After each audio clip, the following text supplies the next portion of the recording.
বিকেল হলেই সবার নিত্য নতুন খাবার চাই, তো ফ্রিজে দেখলাম একটু চিকেন আছে, তাই বানিয়ে ফেললাম এই রেসিপিটা।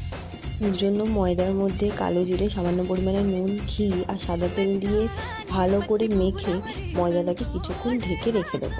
অন্যদিকে তেলের মধ্যে পাঁচফোড়ন, কুচি করে কেটে রাখা পেঁয়াজ, আদা কুচি, রসুন কুচি আর কুচি করে কেটে রাখা লঙ্কা দিয়ে চিকেনের কিমা এর মধ্যে দিয়ে দেবো। তারপরে দিয়ে দেবো হলুদ গুঁড়ো, লঙ্কার গুঁড়ো, জিরের গুঁড়ো আর ধনে গুঁড়ো, আর দেবো সামান্য পরিমাণে জল আর পরিমাণ মতো নুন। সমস্ত কিছু ভালো করে মিশিয়ে আর একটু জল দিয়ে এর মধ্যে একটা গোটা আলু সেদ্ধ দিয়ে দেবো। সমস্ত কিছু ভালো করে মিশিয়ে নিয়ে গরম মশলা দিয়ে নামিয়ে নিয়ে রেডি হয়ে যাবে আমাদের আলুর পুরটা।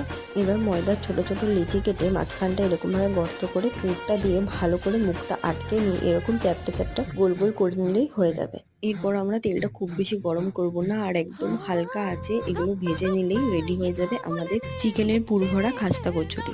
ভিডিওটা ভালো লাগলে লাইক, শেয়ার আর কমেন্ট করতে ভুলো না কিন্তু।